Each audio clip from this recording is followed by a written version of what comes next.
Par toi, je peux tout accomplir. Je peux vraiment tout, car c'est toi qui me rends fort. Non, rien n'est impossible. Par toi, les yeux sont ouverts. Les liens sont brisés. Oui, je vis par la foi. Non, rien n'est impossible.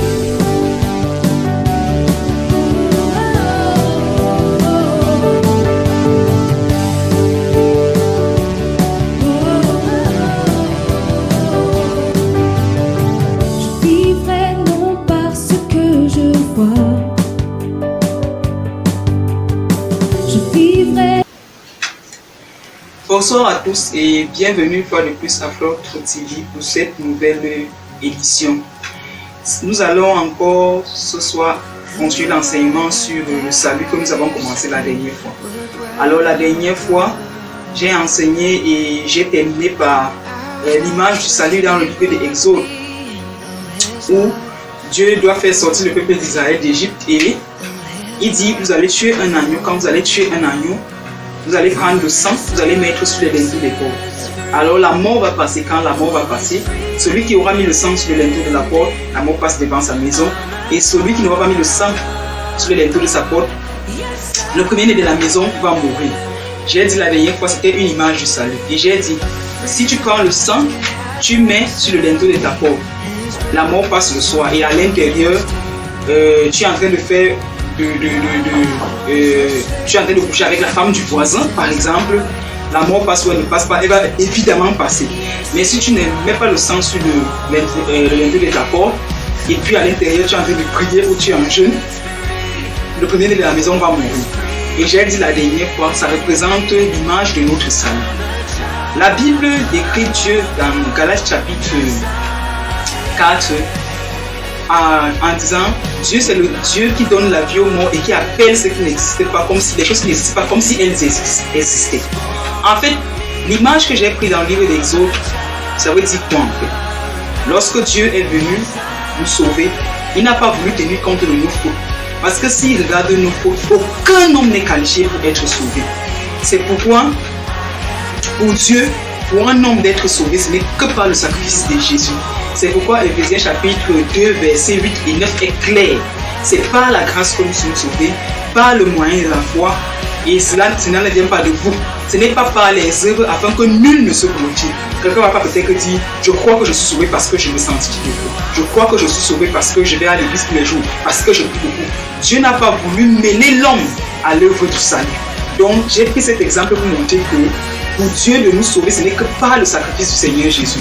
Et lorsque tu crois en ce sacrifice, Dieu te déclare juste sans tenir compte de tes œuvres. Le mystère, c'est quoi? Dieu, c'est le Dieu qui appelle ce qui n'existe pas à l'existence. Ça veut dire quoi? Il dit quelque part que le faible dise je suis fort, que le pauvre dise je suis riche. Il est pauvre, mais il doit dire je suis riche. Dieu l'appelle déjà riche. Il est faible, mais Dieu l'appelle fort. C'est la même chose aujourd'hui. Lorsque nous croyons au sacrifice du Seigneur Jésus, Dieu nous déclare juste, sans tenir compte de nos fautes. Alors il n'est pas question qu'une personne qui dit qu'elle croit au sacrifice du Seigneur Jésus continue à dire qu'elle est pécheur. Parce que la Bible est claire, nous sommes pécheurs en Adam et nous sommes justes en Christ. Celui qui croit au sacrifice du Seigneur Jésus n'est plus pécheur, il est juste. C'est Dieu qui le déclare juste. Pas parce qu'il aurait accompli une œuvre, mais parce qu'il a cru au sacrifice du Seigneur Jésus. Alors, voici l'histoire d'Abraham. Abraham n'avait pas d'enfant. Dieu lui dit, il s'appelait Abraham. Dieu dit, je vais changer ton nom, tu vas désormais t'appeler Abraham. Abraham n'a même pas encore un enfant, mais Dieu lui donnera le nom Père d'une multitude.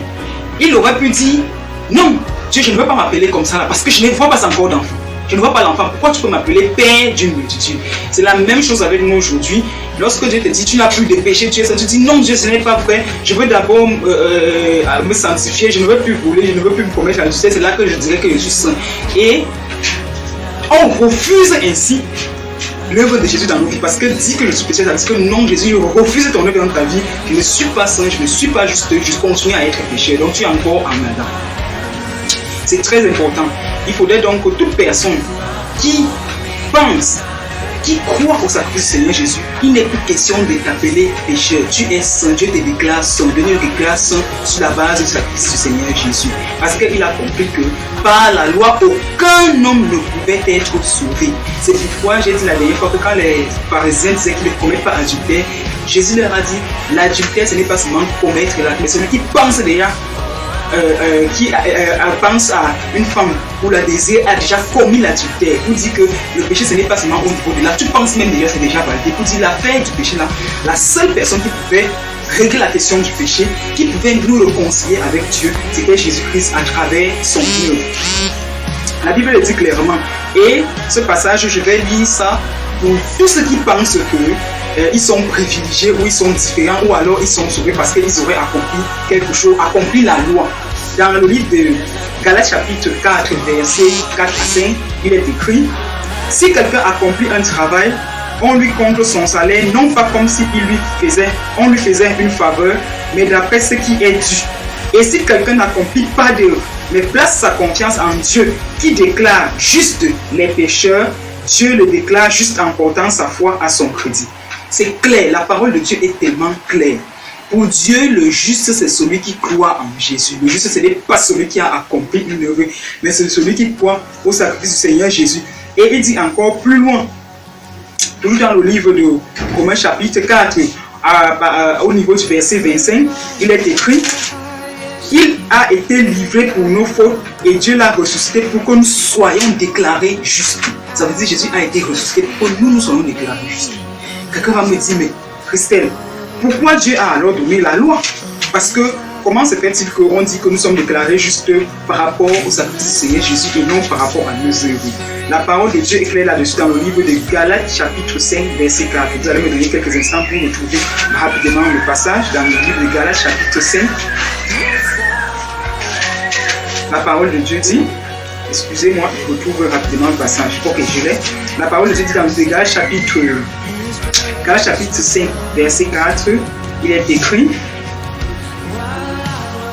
vous qui cherchez à vous faire déclarer juste par Dieu en accomplissant la loi, vous êtes séparés de Christ, vous n'êtes plus sous le régime de la grâce.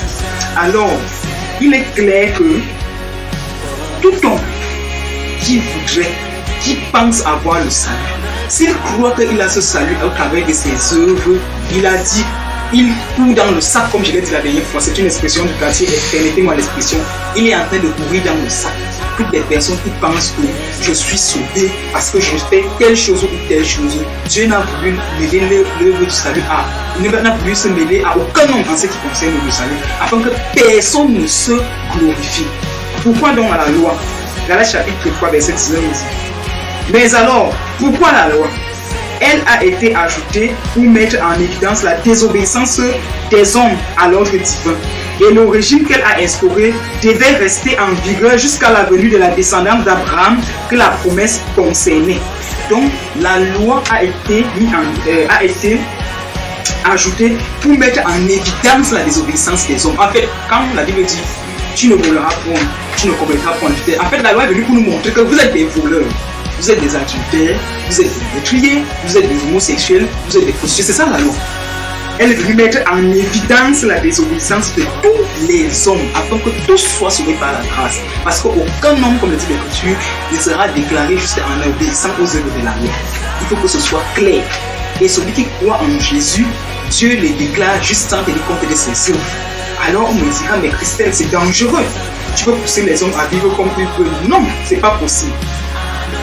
Voici, lorsque le mystère, je reviens sur ce que j'ai dit tout à l'heure, Dieu appelle les choses qui n'existent pas comme si elles existaient. Jésus dit plus loin, lorsque vous demandez quelque chose, croyez que vous l'avez reçu et vous verrez cela s'accomplir. Voici le mystère. Je suis un peu dérangé parfois quand je vois dans les communautés, on enseigne la sanctification aux hommes. Il faut vous sanctifier. Vous devez vivre comme ça, vous devez vivre comme ça. Alors qu'ils sont conscients qu'ils sont pécheurs. Est-ce que le pécheur peut se sanctifier? Un pécheur ne peut pas se sanctifier parce que sa nature c'est de vivre dans le péché. C'est le sang qui se sanctifie. Alors quand on passe le temps à dire aux gens que vous êtes des pécheurs, confessez vos péchés, Dieu va vous punir. Il sait qu'il est pécheur, il ne peut que mener cette vie-là. Or, lorsque l'homme sait qu'il a été déclaré juste à travers l'œuvre de Jésus, son intelligence commence à être renouvelée. Et quand son intelligence commence à être renouvelée, je suis saint, je suis saint, je suis saint. Son âme ne va plus prendre plaisir à certaines choses. C'est pourquoi je suis contre la doctrine de la loi. On n'enseigne pas les lois aux hommes. On les enseigne Christ, pour que Christ en eux puisse opérer la transformation. Une personne, par exemple, qui aimait tellement les boîtes de nuit, tellement elle est consciente, qu'elle est sainte, que son âme commence à ne plus prendre du plaisir ensemble. Mais qu'est-ce qui se passe? J'aimais telle chose, pourquoi je n'aime plus? J'aimais faire telle chose, pourquoi je n'aime plus faire la chose? Donc c'est ça le mystère de l'évangile. L'évangile, c'est la bonne nouvelle. L'évangile, c'est de dire, toi, c'est comme un prince qui a grandi dans les lobbies. Le prince, il ne sait pas qui est prince. Il a grandi quelque part dans un sous-quartier où il sait qu'on doit voler, on doit coucher avec les femmes à tort et à travers, on doit vivre comme on veut. On vient lui dire, en fait, comme tu es là, ce n'est pas ici ta véritable nature. Tu es un prince et on le prend, on va l'installer dans le royaume.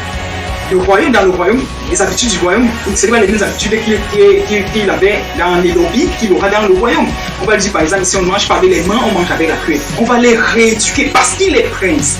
Donc il faudrait plutôt enseigner aux hommes que par le sacrifice du Seigneur Jésus, ils sont justes, ils sont saints, ils sont parfaits, ils sont purs, ils n'ont plus de péché.